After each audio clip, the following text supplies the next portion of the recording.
Welcome.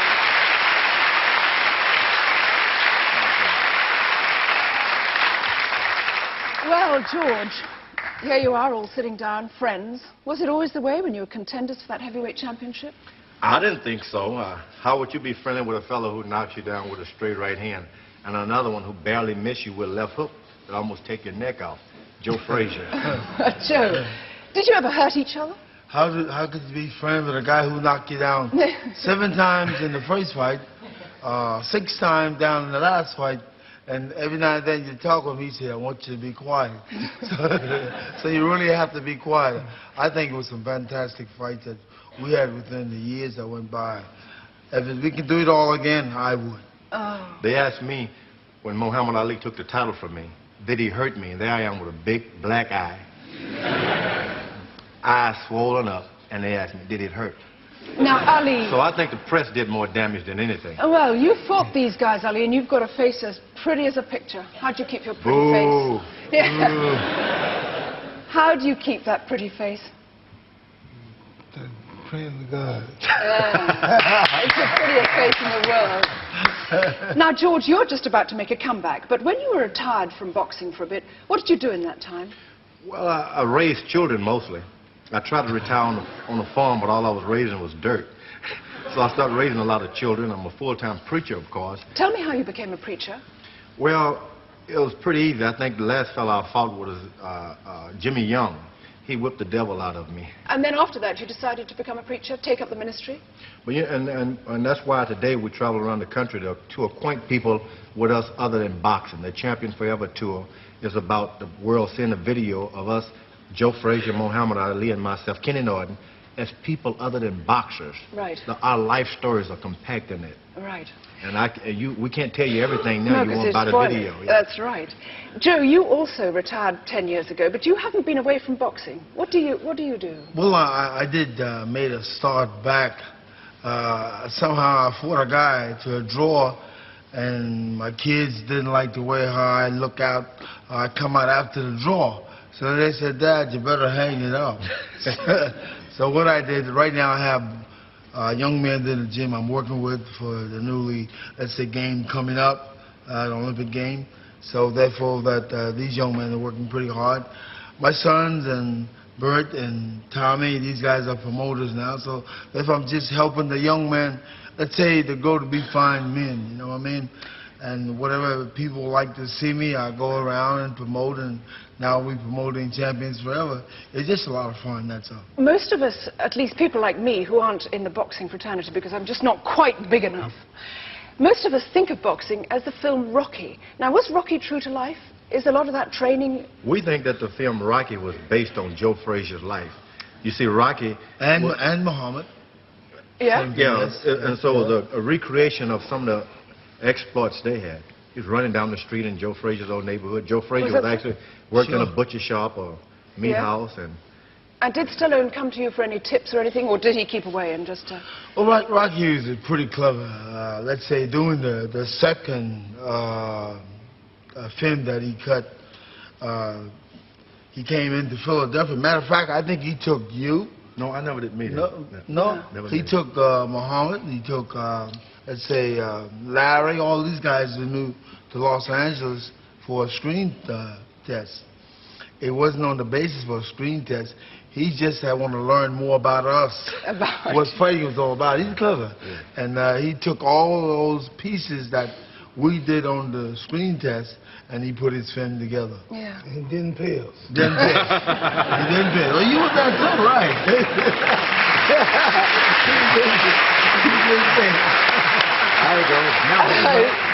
Ali, you're the greatest. How are you the greatest champion in the world? That was only publicity. Saying I'm the greatest, just to build the fact. I never really believed that. You didn't believe it?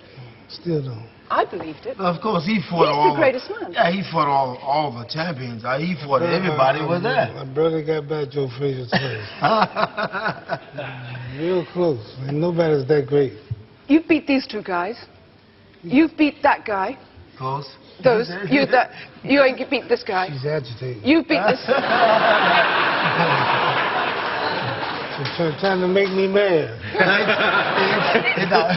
It's always more like fun. But we all fought Muhammad. I mean, everybody did. It's right on down the line, fought him. I'm getting mad now. Okay. George, she probably have a strong husband. You better watch it, okay? But Ali did it by poems. He used to wind people up by poems and by talking, the Louisville lip. He used to do it by staring.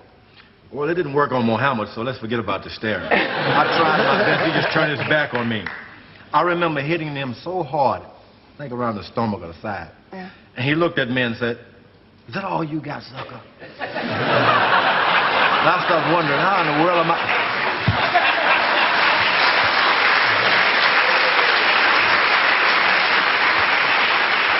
I wanted to raise my finger up and say, how do I get out of here? But believe me, if there's anyone that's going to lay claim to the greatest, other than Joe Frazier, I'd have to put that tag on Muhammad Ali. Mainly because he whipped me, you know. You're a huge guy, though. You seem to be the biggest. A big one. This is a big one, isn't it? My feet weren't big enough to keep me up on the canvas, though. Well, look, I just want you three guys to stay here for the moment, because I'm going to bring on a man who's been the voice of boxing for over 40 years. At the end of a fight, he's beaten into the ring only by the towel. Ladies and gentlemen, please welcome Harry Carpenter.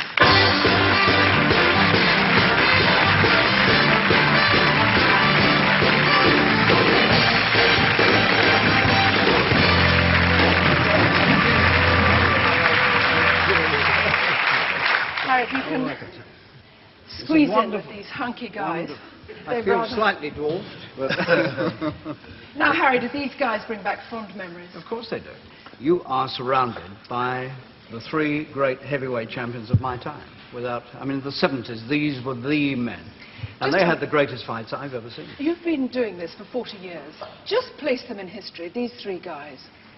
Well, let's start with George. George had one of the great right hands of all time. And one of his, I'm sorry to say, one of his great victories was over you. Was uppercut. Because, yeah, that's right, in Kingston, Jamaica, which pretty well lifted you off your feet. Ooh, 7 times. Now then, if we go to 1971, you had a fight with Ali, which was one of the great fights of all time, and you won it against this man, and very few people did that. Yeah, well. And then, you, sir, in 1974, with George in Zaire, you produced your greatest, for me, your greatest ever performance, when you came off the ropes. We saw it. Yeah. And you came off the ropes, and you knocked George out. And so, the three of you have all done it to each other in a way, and you're all great. Talking about boxing, and you're all great champions. You're all great champions, and I mean... Who invited him anyway? Well, exactly. We didn't do anything to each other. These men have been a part of my life, and I'm proud to have been a part of their lives. I had some of the greatest times of my life with this man and with these gentlemen. I wish it could all happen again. No. It can. You're making a comeback, right? Eh? Listen, Ali, what do you think of Mike Tyson? Awesome. He's powerful, he's strong, he's got a big punch. If he hits you, you're in trouble. Right. How would you have fared against him? Would you have whopped him? Stick, move, hit and run. Yes. Tire him out. Right. After about round 10, move in. Are you listening to this, George? Because you're going to... And mug him. And mug him. Mug him. Don't get it, mug him. Yeah. Best you got it. Hate to do it, too. Yeah, sure. And are you Really going to do mug. it? Huh? Are you going to have a crack at him? Oh, if I get the opportunity, I'll take advantage of it. And he's going to teach me some of his tricks, Muhammad. I'm sticking real close to Joe Frazier and Muhammad Ali because really, these are the greatest fighters of all time. Yeah. You've got to be compared a Joe Frazier type or Muhammad Ali type. There are no George Foreman type. No. Yeah. Oh, If I can imitate these guys on a certain night, I could whip anybody.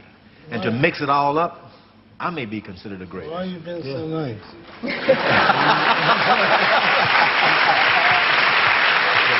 Harry, what do you think?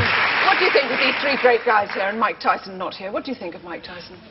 Mike Tyson is the best guy that's around today. Yeah. And that's all you can ever say in boxing. I agree with People always want to compare, you know, somebody from the past. Could he have been? It doesn't matter. All you have to be is the best in your own time. Tyson today is the best in his own time, and as far as I can see, there's really, begging George's pardon, I mean, there's not too many people around I think could beat him. Yeah. But these gentlemen were the best in their time. Yes. And You were that's too. something they should all be proud of. You were too. Yeah.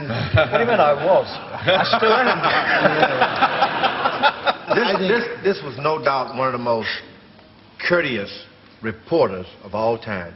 He would bring, it was a splendid opportunity when you'd be interviewed, knowing that he was representing the country. Other people you wouldn't let in, but he was so nice and such a gentleman. We'd all let him have private interviews. Whatever he wanted, we would give it to him. Yeah. Well, I'm sure they... Now I want to punch him in his jaw. That's great, yeah.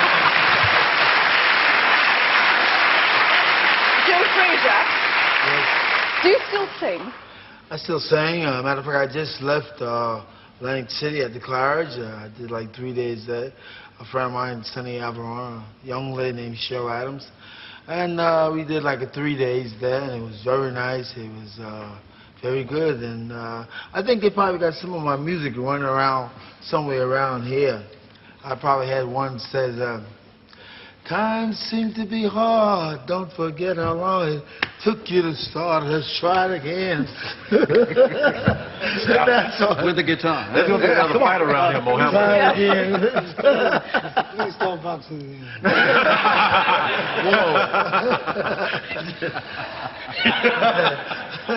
Ali, do you still do poems? Do you still make up poems about I things? made one for your show. You've made up one for the show? I love your show. I admire your style, but you pay it so cheap, don't call for a while.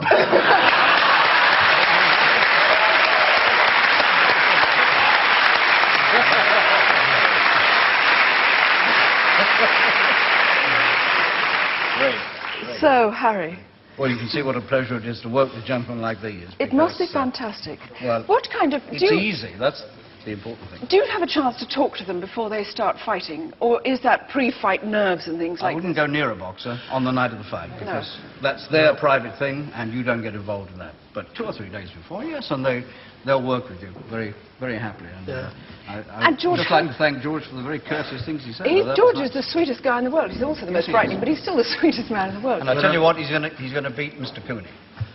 Yeah. You should tell him more that I'm going to whip Mike Tyson also. Yes, I think you are. That is a little harder. Hey, that's what you want But to do. George, hard is things. Three heads better than one.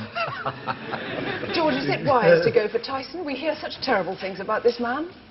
Is he You getting heard, slack? you heard terrible things about Sonny Liston. That's true. 8-1 Muhammad Ali was against Sonny Liston. Yeah. Everybody saying, poor guy, don't hurt the little cute guy. Then next thing you know, Sonny Liston is getting face all swollen on the canvas. And the same thing about George Foreman and Muhammad Ali. Yeah. 3-1, 4-1. Yeah. If he get in But he shape, tricked me. I could have whipped him, but he tricked me. I could have whipped him. He pulled this rope-a-dope on me. With both of your I don't hands think tied that's right. behind your back. Hear that? Both of your hands tied behind your I think that was wrong right there. I want to say that before the whole world. Muhammad tricked me out of my title. He had me, he laid on the rope, and I, like a dope, kept throwing punches. Then when I got out of there, he knocked me out. In front of the whole world. I'll never forget that. Muhammad, why did you do that to me? Gentlemen, listen. You've just made this the most important day in my life, and thank you very much indeed for coming on the show. George Foreman, Joe Frazier, Muhammad Ali, and Harry Carpenter.